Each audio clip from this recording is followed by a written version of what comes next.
Simon & Schuster Audio presents an Inner Traditions audiobook, Navigating Liminal Realms, Psychonavigation Skills for Lucid Dreaming, Trance Journeys, and Altered States, by Norma J. Burton and Nisha Burton, read by Matthew Duplessie.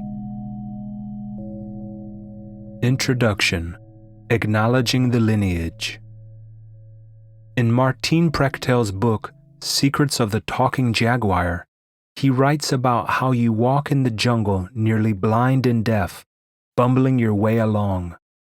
But one day, you hear the piercing cry of the macaw, the bird of paradise, high in the tree canopy, and you think you hear him speaking to you, saying, "Search for the puzzle pieces of your life, my friend. Before you die, you must put together the puzzle of your life." Throughout this book, we will reference beloved teachers, shamans, family members, and scholars whom we have learned from, whether directly, experientially, or through oral tradition or written works. They have helped us put together our own puzzle pieces, and our gratitude overflows as we write this book. We hope that the teachings we share here will lay into place some puzzle pieces in your life and help you live with purpose and direction. We honor all the collective knowledge that is blended with our own lived experiences, through which we have come to craft this formula for navigating one's psyche with skill. We come from a lineage of dreamers, dedicated to helping others uncover the profound healing within their inner cosmos. In this book, we blend our experiential, hard-earned wisdom to present our mesa, our medicine bag, our mystery school package. As an intergenerational team, we aim to resonate with readers of all ages and backgrounds through the insights shared in these pages. We always begin by acknowledging our lineage. That is because honoring your lineage, both familial ancestry and the teachers from whom you have learned, is crucial from the perspective of wisdom traditions. Unfortunately, this practice has often been neglected. Instead, cultural appropriation and the false claim of originating ideas independently have become all too common. When you read books or learn from written traditions, a whole system of citing and crediting is in place that traces where the words and thoughts originated. However, many of the teachers with whom we studied across the world taught solely through oral tradition. We live in a culture that devalues oral traditions, and this has led to an extractive practice wherein the knowledge from many wisdom traditions is taken and not credited. For many indigenous teachers, this has caused a deep wound and mistrust around sharing their knowledge. When knowledge is extracted without proper care, it is malformed and distorted, and it no longer carries the sacred medicine it once did. Honoring the contributions your teachers have made to your spiritual knowledge and growth creates a sense of continuity and respect. Beyond the mundane reasons of, quote, giving credit where credit is due, end quote, there is a true energetic potency that is alive and travels through the lines of lineage. It is no longer one individual engaging in these practices. Instead, you can feel the power and strength of all those who came before you, as well as your responsibility to all those who will come after you. It's natural that as teachings are passed from one generation to another, they grow and develop. However, there is a great power in being able to trace the information back to its source. If the knowledge you find contained within this book becomes a part of your teaching, please bring the continuity and power of these teachings into your own work by naming this lineage as part of your repertoire. The power of familial lineage. As well as in the lineages of our teachers, great power also lives within our familial lineages. Bloodlines carry with them experiences, traditions, and knowledge rooted deep within our very selves. Wisdom traditions often emphasize the importance of honoring and connecting with your ancestors. When venturing into our psyches, we often find not only the good things from our lineage, but also intergenerational traumas that have been passed down through the ages. Thus, the work of healing our psyche extends beyond our personal lives into the collective of our lineage. Humanity's past is scattered with many painful memories, and culturally, some people have gone in the direction of trying to deny or squelch the negative aspects of the history of their predecessors. However, it is essential to integrate both the accomplishments as well as shadows of one's bloodline.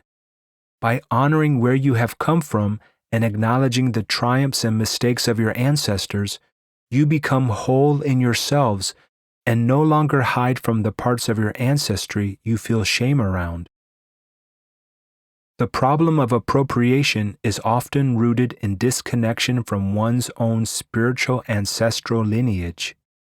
If you trace it back far enough, regardless of ethnicity, all people have earth-based teachings in their lineage.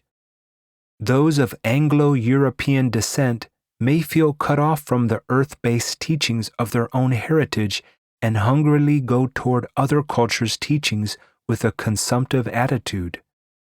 We always encourage students to do the homework of tracing back their own personal ancestry as much as possible. Find the practices of the people who make up your genetic code and honor them. Look into the ways earth-based teachings have been hidden within other structures of knowledge and religion. As a mother-daughter writing team, we are extremely grateful to have the continuity of our lineage at the core of this book and our teachings. It is a testament to how potent lineage can be when it is carried on through the generations. We have both been gifted dream journeyers from our earliest memories. The Celtic heritage that runs through our bloodline calls a dreamer a person with, quote, the sight, unquote. In Celtic folklore, a person with the sight is often regarded as someone who possesses extrasensory perception, intuitive insight, or prophetic abilities. The sight is the ability to see beyond the physical world and draw insights from non-ordinary reality, the dream time. Within the Scottish language, the phrase Anda Shilad translates to the two sights or the second sight. This is the concept of being able to see into the spirit world as well as our everyday world. Example of second sight from Nisha's lucid dream. One night I was in a lucid state, suspended between partially waking up and partially being asleep.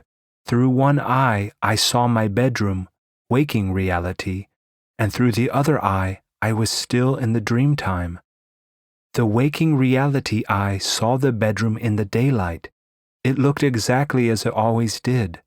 The dreaming eye saw the bedroom in the dark, glowing with a strong blue color and much less solid.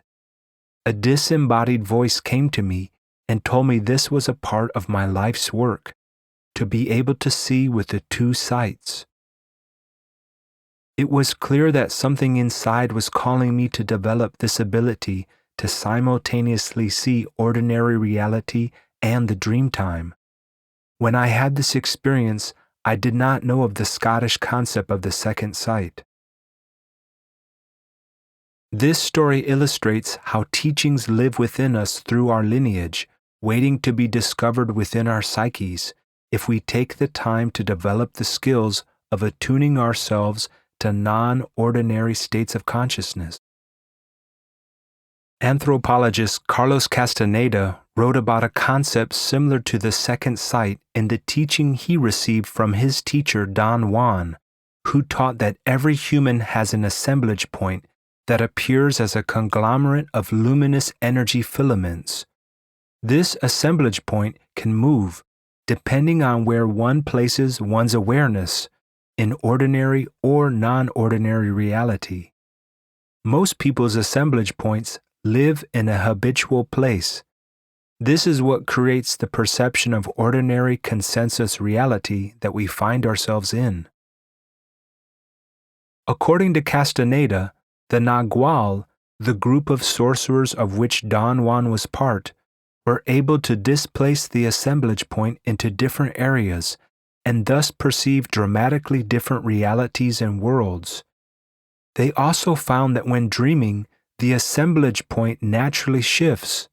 Thus, Naguals developed the skill of, quote, lucid dreaming, end quote, to take advantage of higher consciousness in the space where the assemblage point had already shifted. One of the significant achievements of the Nagual was the ability to intentionally move the assemblage point to perceive multiple realities or quote-unquote sights. You can observe how similar teachings weave through various cultures and lineages, revealing deeper truths about human perception and experience. Many people, including us, have resonated with the teachings of Carlos Castaneda's Nagual community. This connection has developed through both reading their works and direct study. Notably, Carlos Castaneda was part of a cohort of Naguals, many of whom were women, who were his peers in these studies. In Mesoamerican indigenous religion, the term Nagual, Nahuatl, refers to a person who is able to shapeshift into their power animal counterpart. Castaneda used the term quote-unquote Nagual to refer to a person who is able to quote-unquote see into the unknown. Norma's studies with the women from this lineage. In the 1980s, I was attending graduate school in Berkeley, California, when an astounding opportunity came across my path. 3 amazing women appeared in Berkeley, ever so briefly, to teach a group of us. Deep friends with one another, they were also close friends with Carlos Castaneda and were in his Nagual cohort. Florinda Donaire, Taisha Abelar, and Carol Teagues were quite a remarkable trio who authored several books about their lives together in Mexico, Shabono, The Sorcerer's Crossing, and The Witch's Dream. They were almost like ephemeral spirits wafting through the wind into our urban setting and then disappearing as quickly as they appeared. However, for 9 astounding months, they taught in Berkeley, and I was lucky to be accepted as one of the students to study with them. My time in their apprenticeship impacted my life like a tsunami. They spoke to large gatherings on the UC Berkeley campus. Yet, when people heard what high standards they set for working with them, many lost interest. I, however, recognized the gold and went for it full on. While Castaneda studied with Don Juan and the masculine side of the lineage, Taisha, Florinda, and Carol were taught by the female sorcerers of Don Juan's group. These Nagual women of power taught that retrieving our memories was of the utmost importance to becoming a spiritual warrior. They set us the task of developing our psychonavigation skills through what they called, quote-unquote, recapitulation, a term they used to mean drawing back to your memory all your mind has forgotten. Through this sacred pathway of remembering, you gather your power. In requiring that their apprentices do many challenging disciplines, these Nagual women set very high standards. One of them required that we wake up and get out of bed nightly at 3 a.m. and go sit inside a closet or a small enclosed dark space with a flashlight and a pad of paper and pen, and write down our remembrance of every person we had met the previous day. In the cityscape of busy life in Berkeley, that was quite a task.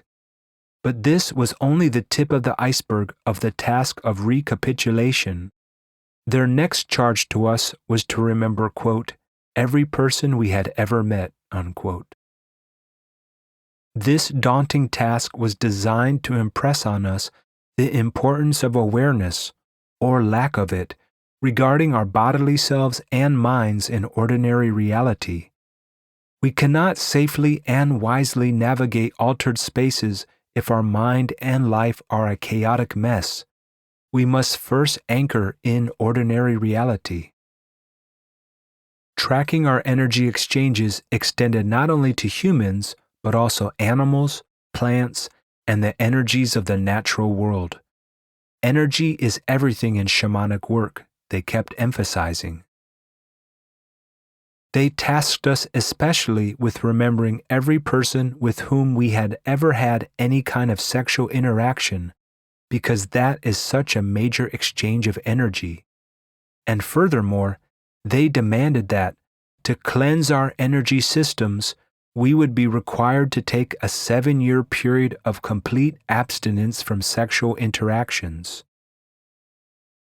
This made many would-be apprentices flee in the other direction, but not me. I wanted to know the power of the Nagual and the sacred container of energy that my body truly was. Learning discipline of mind and body and energy exchange is always a key component of the art of spiritual mastery. The specific lineage you study with has power. Even when you work with a leader in the same tribe, each one will have their particular method that they are passing down to you. I was initiated into the female lineage of both the Nagual and the Huachol, an indigenous people of Mexico who had a major impact on my life. Whereas I studied with Guadalupe de la Cruz Rios, who carried the feminine aspect, Brant Secunda, a well-known author on the Huichol, studied with Don Jose Matsua, who carried the masculine aspect of the Huichol lineage. Receiving the female lineage teachings of these two traditions provides its own particular way of holding power and working with, quote, the shadow, end quote. The teachings of a lineage provide a guidepost of understanding that others have walked this path before you. It is important to review the programming you received when you were growing up, as this is also a guidepost of understanding that leads you to view the world in a certain way. Nisha's reflection on the intergenerational gift of honoring the dream time. On both sides of my family, value was placed on having a conscious awareness of the many worlds our psyche travels through, especially the dream time. Unfortunately, much of Western society has often failed to honor the dream time in this way. I feel honored to have had an upbringing that many people in our culture do not, where my dream worlds were not squelched. I was lucky to have been raised with a mother who always respected the dream time and non-ordinary states of consciousness. As a result of this encouraging upbringing, I was able to excel at lucid dreaming and dream work because many of the internal barriers to such practices did not take root within me. We may not realize the ways in which purposefully dominant, colonizing systems culturally condition people to devalue the dream time and non-ordinary reality. Being raised in a lineage that dismantles this colonizing condition is a powerful head start. If you weren't raised this way, don't feel discouraged. Anyone can do the work to break down the blockages toward naturally occurring altered states of consciousness within themselves. Take time to reflect on your upbringing. What were the narratives surrounding your dream time and imagination? Were you taught to ignore your dreams and stop daydreaming? Or were you encouraged to listen to the messages of your dreams and expand your imagination? Take some time to write down the point of view you were taught by your parents and culture regarding non-ordinary states of consciousness. Once you begin to see what worldviews shaped you regarding these realms, you can begin to dismantle any beliefs you no longer wish to have. As you dismantle these beliefs for yourself, you are also shifting the narrative for the new generations to come. Norma's story of raising a child to be a skilled dreamer. Having a child like Nisha was a dream come true for me. From the moment she was born, wide open dark eyes riveted our gaze with striking depth and clarity. I remember a very early dream that Nisha shared when she was a mere 18 months of age. She awoke one morning and quickly moved the bed sheets and blanket back as if she were looking for something. Rather than ignoring that and just getting her up and going, I took an interest in it. I asked, "What are you looking for, sweetie?" She replied, "Mama, where did the hole go?" I asked, "What do you mean by the hole? There is no hole in the bed." She replied, "I went down a dark hole and I saw a tiger."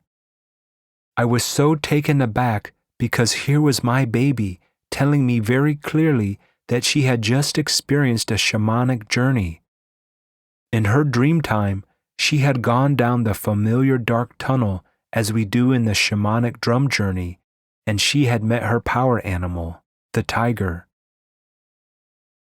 I explained to her that this was her friend, her helper, her power animal.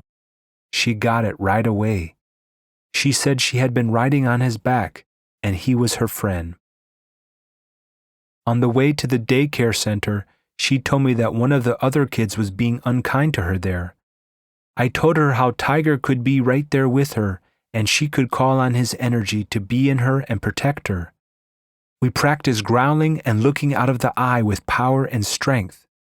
That was her first encounter with her spirit guide beings, with many more to come.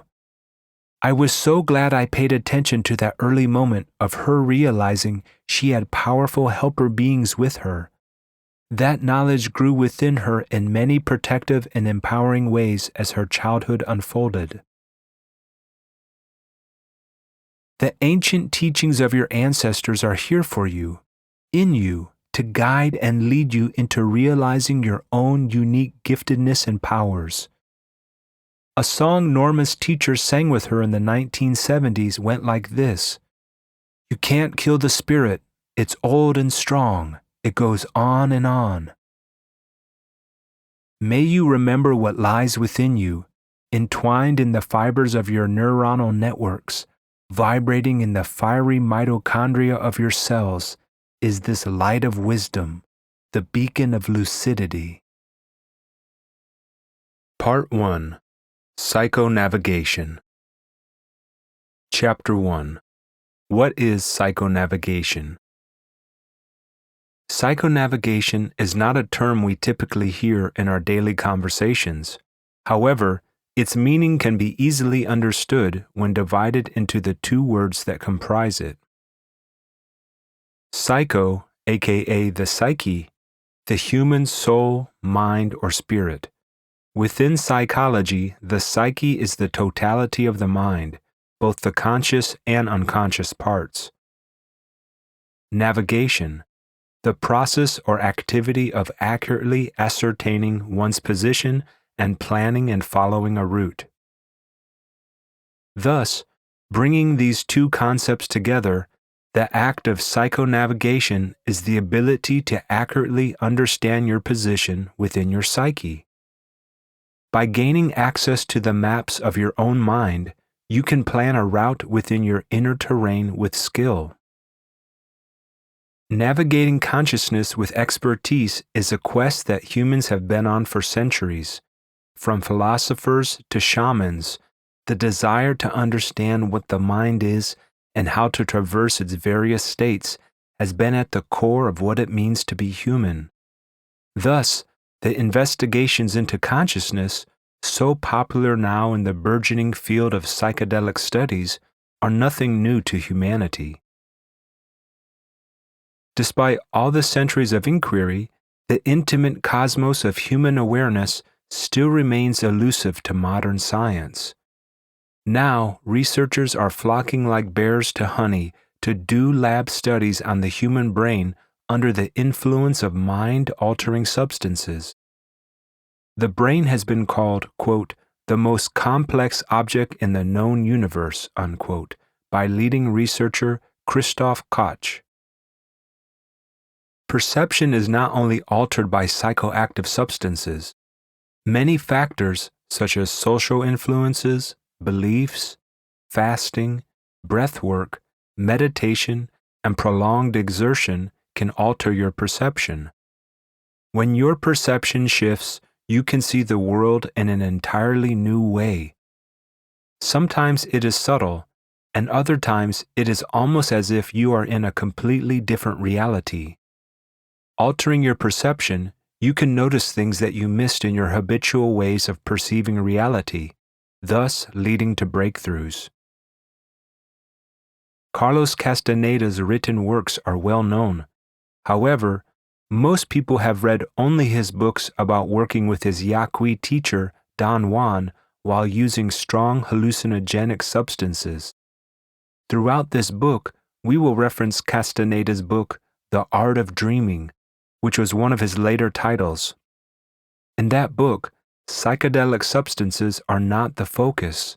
Instead, reality is shifted through lucid dreaming practices.